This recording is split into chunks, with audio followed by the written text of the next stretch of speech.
Let's talk about the absolute myth that was PlayStation 2 online gaming. If you look back at Capcom's marketing for Resident Evil Outbreak in 2004, they painted this glorious picture of cooperative survival. You and 3 friends scattered across the globe, fighting off zombie hordes and sharing ammo in real time. It sounded like the ultimate evolution of the franchise, but let's ground this in the actual reality of the early 2000s. Especially in the UK, broadband internet was still a luxury, not a standard. The idea of hooking a game's console up to the World Wide Web involved buying a separate, chunky piece of plastic called a network adapter, screwing it in the back of your PS2, and somehow running a massive Ethernet cable through the house to the family computer without causing an argument. It required a level of technical wizardry that most of us simply didn't possess. If you stood in a school playground back then and asked who was playing their PS2 online, you would be met with absolute silence. The infrastructure just wasn't there yet, so when Resident Evil Outbreak finally hit the shelves, it landed in a very strange spot. We were already drowning in a sea of franchise fatigue. After sitting through the arcade mess of Survivor 2, the 8-bit oddity of Garden, and the 60-minute distraction of Dead Aim, the patience for side projects was entirely exhausted. The whole world knew Resident Evil 4 was looming on the horizon, promising to completely reinvent the wheel. We just wanted the main event. Instead, Capcom handed us an incredibly ambitious, forward-thinking multiplayer game, completely ignoring the fact that the vast majority of their audience couldn't actually play it in the way it was intended.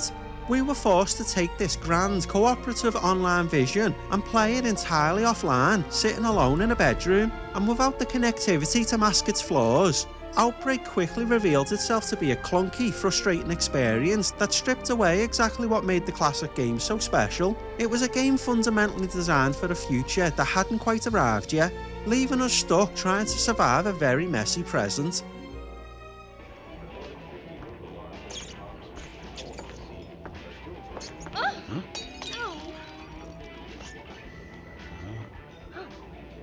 Aren't you eating anything? Hey, Bob, where's your mind at? What?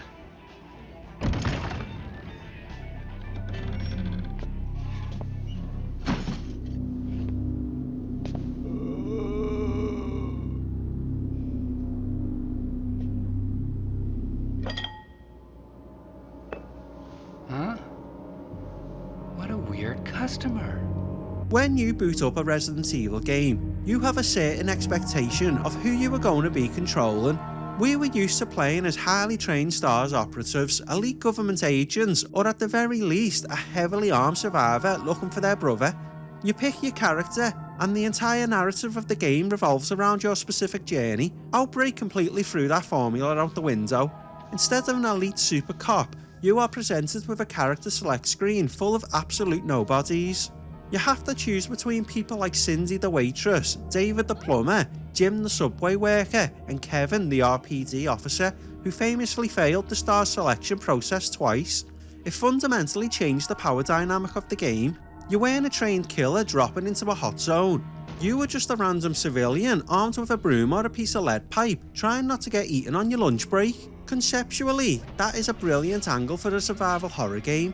But in practice, it completely destroyed the story-driven narrative that I completely played these games for. Because the game had to account for any combination of these 8 characters being present in any given scenario, the plot couldn't focus on any of them specifically. There was no central narrative anchor. The cutscenes had to be entirely generic so that a waitress and a surgeon could seamlessly swap places without breaking the script. Because of this, nothing in Outbreak actually felt canon. You never knew who the definitive lead of the episode was supposed to be, so none of the character interactions felt earned or natural. They were just generic avatars bumping into each other and spitting out canned voice lines. It resulted in a very hollow playthrough. I remember just treating it like a checklist. I'd pick a single character, run through the chapter once just to see the environments, and never return to see how things varied with the rest of the cast. Without a deeply personal cinematic drive pushing me forward, the motivation to replay these scenarios was entirely non-existent for me.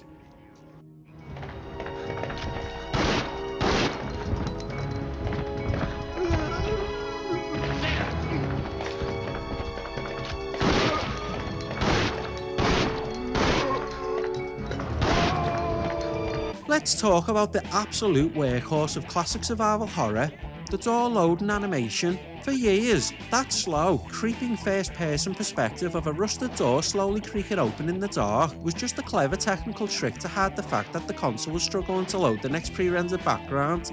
But accidentally, or not, it became the most effective tension-building tool Capcom had. You never knew if the next room was going to be an empty hallway or a pack of hunters. And that 5-second delay forced you to just sit there in anxiety. Outbreak completely ripped that away. Because it was built on a clunky, early online framework and featured a fully 3D environments that were constantly tracking multiple characters at once, the engine was under massive strain. The elegant, atmospheric door transitions were entirely scrapped. Instead, every time you tried to leave a room or walk up a flight of stairs, the screen would just abruptly cut to black, and you'd be left there staring at a Biohazard logo and a fade to black. It sounds like a minor aesthetic change, but in practice, it absolutely killed the pacing. It felt like your attention was constantly being yanked out of Raccoon City. You'd be running from a zombie, your heart pounding, you hit a door, and suddenly, nothing. Just dead silence and a loading screen while a PS2 disc drive sounded like a jet engine trying to render the next street corner. Without those classic transitions, the illusion was broken. The suffocating, interconnected atmosphere of the Spencer Mansion or the Rockford Island prison was completely gone. The world didn't feel like a cohesive, terrifying city anymore. It just felt like a disconnected series of video game levels glued together by jarring pauses. It was a constant, glaring reminder that you were playing a video game, and it was just another example of how the ambition to make this a sprawling multiplayer experience actively degraded the single-player reality I was actually stuck with.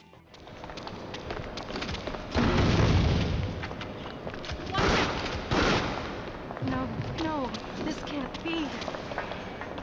If you ask any classic Resident Evil fan what makes the original game so special, they will usually point to the pacing. Survival horror, by its very nature, is a slow burn. You enter a new, terrifying location, clear out the immediate threats, and then you take your time. You walk the perimeter of the room, you check the desk for files, you admire the intricate details of the backgrounds, and you soak in the gothic atmosphere. You only ran when you absolutely had to. Outbreak took that fundamental slow burn philosophy, threw it in the trash, and replaced it with a literal ticking clock. From the absolute second you boot up a scenario, your character is already infected with the T-virus. There is a gauge on your screen constantly creeping up from 0 to 100%. If you get bitten, it jumps up. If you get crawled on, it jumps up. If you manage to perfectly dodge every single enemy in the game and stand completely still in a safe room, that meter is still slowly, relentlessly ticking towards your inevitable death. If it hits 100, game over, you die, turn into a zombie, and the scenario ends. I cannot overstate how much I hated the virus gauge. It fundamentally ruined the way I wanted to play the game. Instead of cautiously exploring a ruined Raccoon City, checking alleyways and truly soaking in the apocalyptic atmosphere, I felt like I was being forced into a panicked speedrun. It introduced a completely wrong kind of anxiety. I wasn't scared of the zombies, I was just incredibly stressed out by the UI. When you combine that clunky, experimental controls with a timer that is actively trying to kill you, the game stops being scary and just becomes intensely frustrating. You are trying to figure out how to combine items in the menu that doesn't pause the game, all while watching your blood literally turn to acid in real time. It completely robbed the game of its tension.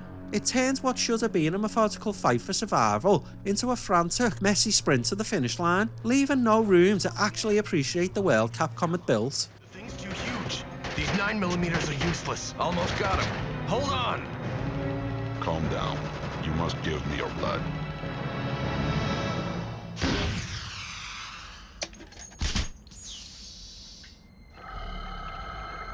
Hey, something's wrong. Sir, let's regain our distance then. What the?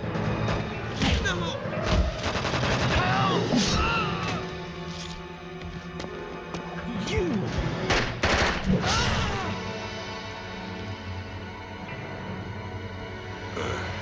Down.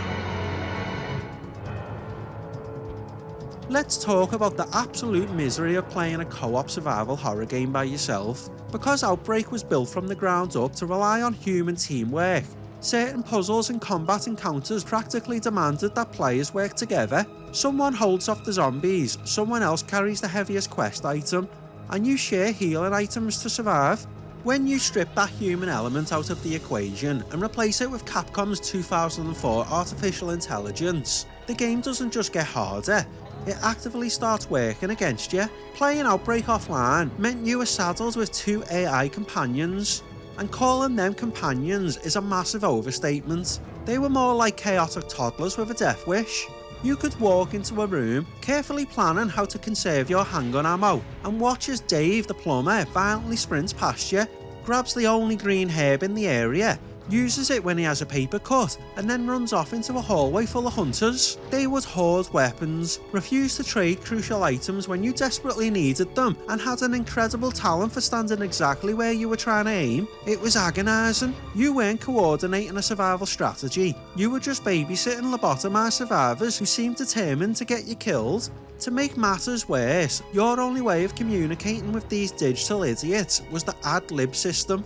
You use the right analog stick to bark out basic commands like help, wait or come here. When you play online with real people without voice chat, this system is actually quite charming and frantic, but standing alone in a burning Raccoon City, furiously flicking the right stick to yell wait at a waitress who is stubbornly walking into a burning wall is one of the most isolating experiences in gaming. The interactions felt entirely off. There was no real camaraderie of shared relief when you cleared a room. Just the constant grating anxiety of wondering what your AI partners were going to screw up next. It completely shattered whatever immersion the pre-rendered backgrounds managed to build. The game wanted you to feel like a desperate group clinging to life, but offline, it just felt like you were the only sane person left in the city entirely populated by the brain dead, and I'm not even talking about the zombies.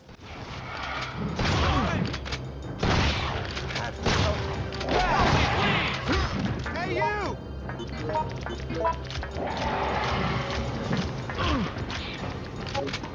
Hey!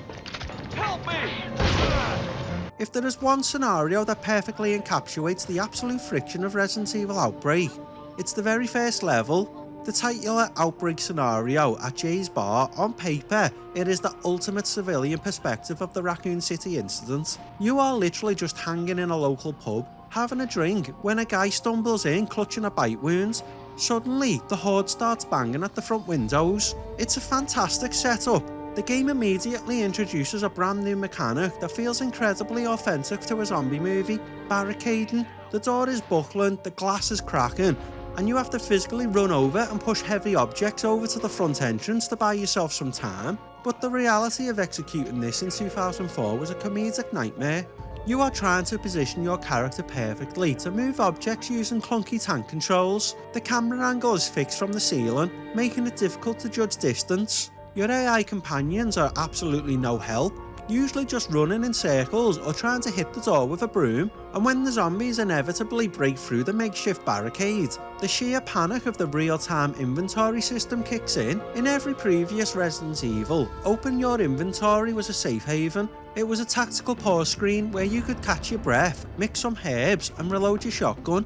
Outbreak stripped that safety net away entirely. The game doesn't pause. If you're standing in the middle of Jay's bar, frantically trying to combine a green and red herb while a zombie is lunging at your neck, you are going to get chewed on. It adds a layer of frantic stress that completely clashes with the slow, methodical tank controls. You are trying to perform high-speed, panic-inducing actions using a control scheme designed for slow, deliberate exploration. Running up those stairs, trying to get to the roof of the bar while fighting the UI, the camera, and your own useless teammates was exhausting. Jay's bar is a brilliant, atmospheric slice of Raccoon City, but actually playing it felt like you were constantly fighting the game's underlying mechanics just to move forward.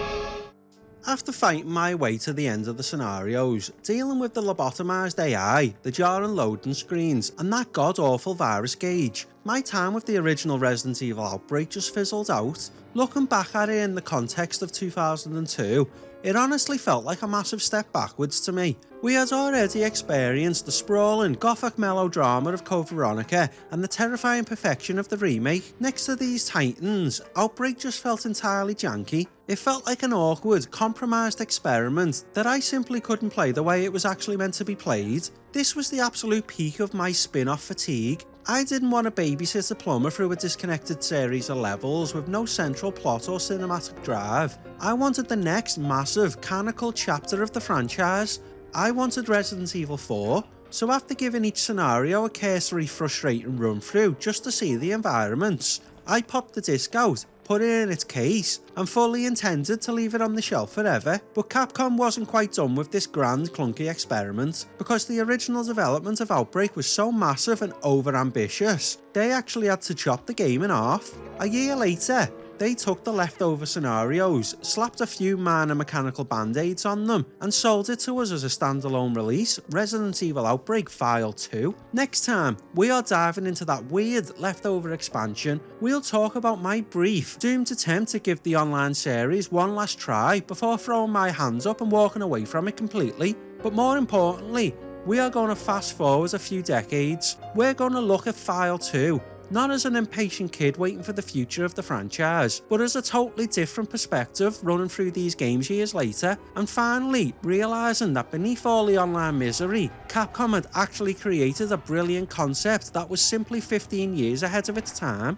Before your personal virage gauge completely maxes out and you mutate into one of my brain-dead AI companions, make sure you hit that subscribe button, use the right analog stick to ad-lib a comment down below, and let me know if you were actually one of the mythical few who got the PS2 network adapter working in 2004, and drop a like on the video before the connection drops entirely. I'll see you on the next one. Resident Evil.